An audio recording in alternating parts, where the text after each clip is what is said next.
Years after falling ill, my wife and daughter returned with intentions to take over my house. But let's go back to the beginning. Initially, I received a diagnosis of advanced Hodgkin's lymphoma, a surprise considering my active lifestyle, healthy diet, and regular doctor's appointments. The oncologist couldn't pinpoint the exact cause, and with slim chances of survival through rigorous therapy, I was determined to fight. Sitting down with my wife of 15 years, Daisy, and our teenage daughter, Luna, I broke the devastating news to them. Reassuring them of my commitment to combat the disease, I couldn't shake worries about the impact on our family dynamics.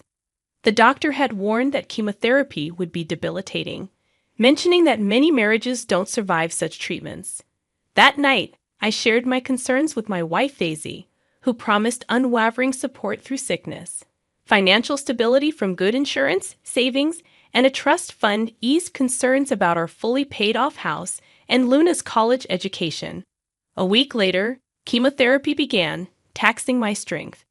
Returning home drained and barely able to manage daily tasks, my wife and daughter stepped in, assisting with meals, housework, and transportation to appointments. 2 grueling months passed, and signs of agitation from my family emerged. Reluctance grew when I asked for help, and my daughter stopped responding to simple requests. The breaking point came when, running late for an early chemo appointment, my wife suggested I take an Uber due to her fatigue.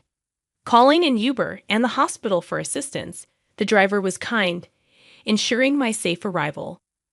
Grateful but disheartened by relying on strangers, I returned home to a troubling situation. Confronting my wife and daughter about their behavior, I sensed a chilling demeanor. I asked if they considered me a burden, and with a heavy sigh, my wife admitted feeling overwhelmed. My daughter timidly confessed she hadn't expected me to be so needy during my illness. Realizing it was time to discuss potential solutions, we began a difficult conversation. I proposed the idea of hiring a nurse to assist me a few days a week with daily tasks and accompany me to chemotherapy sessions, anticipating the days when I would be too weak to manage on my own. To make things more convenient, I ordered a wheelchair. Thankfully, my wife and daughter agreed to this plan. Seeking recommendations from the hospital, they sent a nurse who struck a balance between sweetness and sternness. She ensured I never missed a chemo appointment, received medication on time, and crafted a comprehensive care plan, including healthy meals. Despite these efforts to ease their burden, my wife and daughter remained discontent. My wife felt threatened, thinking the nurse was replacing her. I suggested that if she took on the responsibilities of driving me to chemo, filling prescriptions, and ensuring I ate and took medication on time, we could part ways with the nurse. Reluctantly agreeing to this compromise, my wife insisted on finding a male nurse, but I explained there were none on the recommended list, and the current nurse had specific experience with cancer patients. I made it clear that the nurse would only be replaced if my wife and daughter were willing to shoulder her responsibilities. Unhappy with this proposal, my wife argued that I should do more for myself instead of making my condition everyone else's problem. I tried to reason with her, explaining the toll chemotherapy took on my body. In a fit of rage, she stormed upstairs, slamming doors. Choosing to ignore her tantrum, I focused on my recovery. That night, I received a call from my mother-in-law, expressing displeasure about bringing another woman into her daughter's house. Though the house was technically in my name, I explained the necessity of the nurse due to the level of assistance I required. I emphasized that the nurse's presence would be temporary, lasting only for the remaining month of chemotherapy, provided the cancer didn't persist or worsen. While she seemed unconvinced, she eventually left me alone. For about a week after that conversation, things seemed relatively normal as my treatment progressed smoothly. Then, on one fateful day, after returning from a chemotherapy session, a moving truck greeted me as I arrived home, my wife and daughter having packed up their belongings and informed me they were going to stay at their mother's place. Deeply hurt and upset, exhaustion held me back from expressing my feelings properly. The timing of my wife's departure, right after my chemo sessions when she knew I'd be utterly spent and unable to communicate effectively, felt cruel. Seeking clarity, I turned to my daughter and asked if this was truly what she wanted. Her response hit me hard. She said she would rather live with her mother because she found it too difficult to live with me. It was a painful moment watching them leave, tears welling up in my eyes. It was precisely what I had feared when my chemo journey began, feeling unwanted and abandoned. In the midst of my emotional turmoil, my brother stepped in with a solution. He noticed the nurse spending extra time with me that day and inquired if I had any family members nearby who could provide support. Though my brother lived 3 hours away and had 2 young children of his own, he generously offered to take time off from work to stay with me until I could find a more permanent arrangement. Upon his arrival, he was furious about what my wife had done, referring to her as selfish and ungrateful. He pointed out that she had never had to work since our marriage, and I had always ensured she lacked nothing. His time off from work was limited. But he had another suggestion. His wife's sister, Kara, was going through a painful divorce and needed a safe place to stay temporarily. Her soon-to-be ex-husband had been the breadwinner, leaving her with limited financial resources. Kara was also studying radiology at a nearby university on scholarship, and my home was conveniently closer to the university campus, making it an ideal solution. Agreeing to the arrangement, I assured my brother that Kara wouldn't have to pay rent since she'd already be putting up with me. My wife and daughter had taken almost everything, leaving only the bed and a few dresses. My brother stayed the rest of the week, and Kara arrived on his last day. He helped her move in, and she expressed her gratitude for letting her stay with me. Kara promised to be considerate, clean up after herself, and assist where needed. In the weeks that followed, things went relatively smoothly. I missed my wife and daughter, but it appeared that I was the only one feeling that way because they didn't even bother to call or check up on me. Kara's presence proved to be a tremendous help. She took care of grocery shopping, handled most of the cleaning, and even assisted with meal preparation. Throughout this time, she never uttered a single complaint. About a month and a half after my wife's departure, I received the news that I was cancer-free, a momentous occasion celebrated by ringing the bell at the hospital. My nurse asked me now that I was essentially cured. My immediate decision was to file for a unilateral divorce, freeing myself from a marriage that had proven unsupportive during my challenging journey. With the divorce proceedings in motion, my focus shifted toward the next crucial step, recovering from cancer. Slowly but surely, I began to regain my strength. My hair grew back, my scars started to heal, and I was putting on weight, while sticking to my healthy meal regime for the most part. I allowed myself some cheat days to savor the favorite meals I had missed during my illness. It's been 6 months since I've been declared cancer-free, and I believe I'm finally ready to move on with my life. I made a call to my old job, and they're willing to rehire me for remote work if I choose to return. I think I'll take them up on the offer because I'm planning to move away. While I have an attachment to my house, there are too many painful memories here. I yearn for a fresh start with something smaller. My wife doesn't know it yet, but I'm planning to give the house to Kara. She came through for me when I was at my lowest, showing immense kindness even though we were practically strangers. She's free to sell it if she wishes. I no longer want anything to do with it, especially if it means my wife or daughter could lay claim to it. My new place is in a quiet neighborhood in the countryside, and I'm eagerly looking forward to this new beginning. Update number 1. Hey wife and daughter. It's been over a year since my initial diagnosis, and I've settled into my new place and neighborhood nicely. There are plenty of friendly folks around here, and I've made friends with my neighbors, including Sophia, who lives across the way. She's a widow who lives alone, with her kids scattered across the country, visiting only during Christmas and her birthday. Sophia invited me to her porch for drinks and conversation, and she shared the heartbreaking story of losing her husband to lung cancer. She emphasized how important life insurance was for her family's financial security. During our conversation, I opened up about what happened with my wife and daughter. Surprisingly, I still hadn't heard a word from them, but I've come to terms with it. I've been spending my time pursuing new hobbies, particularly woodworking, and I'm starting to build up a collection of tools.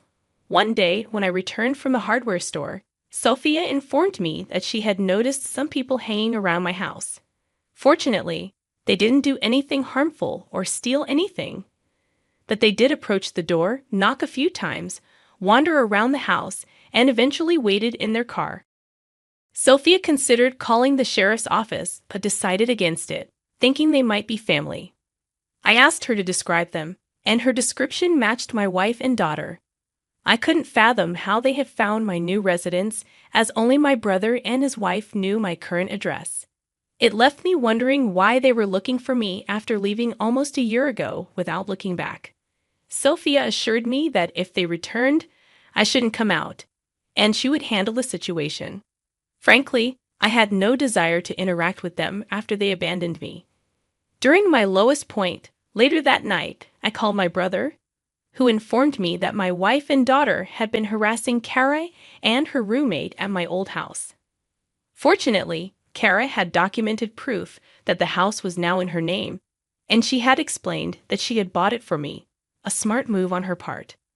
I felt bad that Kara had to go through this ordeal because of my family, so I called her directly to apologize. Hopefully, the next time they come around, I can resolve the situation for good. As for my wife, I'm not sure if she's aware of the unilateral divorce. My lawyer sent a copy to her mother's house, but it's possible they mistook it for junk mail. Regardless, I've reached a point where I no longer care. She and I are no more. Update number 2. My wife and daughter showed up at the house again, but this time it was earlier in the day while I was working. I heard the knock and decided to check the security cameras, and sure enough, it was them. My ex-wife looked just as I remembered her, but Luna had grown significantly. She was practically a young woman now. I followed the plans Sophia and I had discussed, staying inside but moving closer to the door to hear them better. Sophia, ever the good neighbor, came over to greet them and introduced herself. My wife asked if she knew a man named Charlie who used to live there. Sophia sounded just as baffled as I was and questioned her use of used to. My wife explained that her husband, not ex-husband, had lived in this house before his recent untimely death following an extended hospital stay. My jaw hit the floor at this revelation because, to my knowledge, there was no record of my death anywhere, especially not at the hospital where I underwent treatment. My wife went on to claim that they were the next of kin, implying that the home was rightfully theirs. Sophia informed them that someone named Charlie did live there for a while, but clarified that he was a divorcee. She also shared that during our time as neighbors, I had informed her that my wife had left me, and I had filed for a unilateral divorce. Sophia added that, as far as she knew, I intended to bequeath all my assets to charity, since I had no other family besides my brother. This was why she found it strange to see 2 women snooping around my house. The conversation fell into an uncomfortable silence before Sophia inquired if they had a death certificate or a will. They replied in the negative. Sophia explained that once they had those documents, they could take them to the county's record office. If they were indeed the rightful owners of the property, they could then get the deed in their name. My wife did not take kindly to this suggestion. She asked Sophia who she thought she was and started screaming, asserting that Sophia had no authority to interfere in her affairs. She also accused Sophia of being nosy and demanded that she mind her own business. Feeling a deep sense of embarrassment, the people in this neighborhood had been nothing but kind to me, and here my ex-wife was making a scene and disturbing their peace. Part of me wanted to go out there and give her a piece of my mind, but I chose to stick with our plan. Sophia, bless her heart, apologized to them and explained that she was merely trying to be helpful. She returned to her own home, and shortly after, my ex-wife and daughter left. After finishing work, I went over to Sophia's place to apologize. She brushed it off, mentioning that while she found my wife's behavior repulsive, she also found the outbursts somewhat amusing. I wished I could agree with her, but I knew my wife could be hot-tempered when upset. If she ever returns, I am determined to confront her and ask her to leave me in peace. She came back again yesterday. I was sitting in my home office when I heard a loud crash. Rushing out to the living room, I found my front window smashed and people were outside screaming. I thought there might be a maniac on the loose, and it turns out I wasn't entirely wrong. It was my ex-wife. She had smashed my window, and my neighbors were out there trying to stop her. Apparently, she had been causing a ruckus for a while, but I hadn't heard it because I had my noise-canceling headphones on while doing some QA work. Frankly, I wouldn't have heard her even if I hadn't paused the music for a break. When I got outside, two of my elderly neighbors were doing their best to restrain my ex from causing more damage. Both she and Luna were holding bats, and they had already broken a few of my potted plants. I grabbed her by the arm and asked if she had lost her damn marbles. Needless to say, she was shocked to see me, or rather, shocked to see me alive. I told both her and my daughter to get off my property before I called the cops. Unbeknownst to me, my neighbors had already placed the call.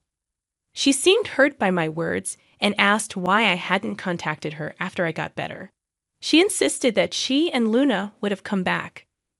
I told her that when we got married, we made vows to stand by each other in sickness and health, and she broke those vows.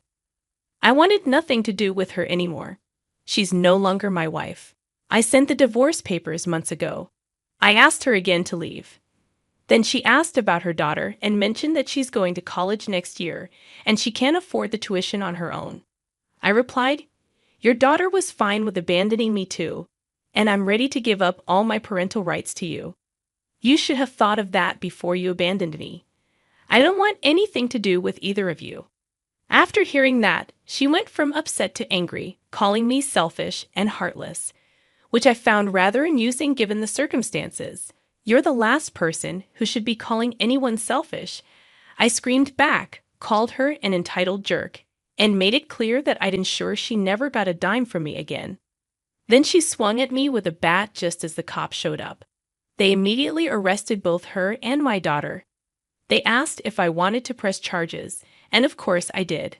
My ex and daughter started crying loudly as they were loaded into the back of the police car, but I felt no sympathy for them.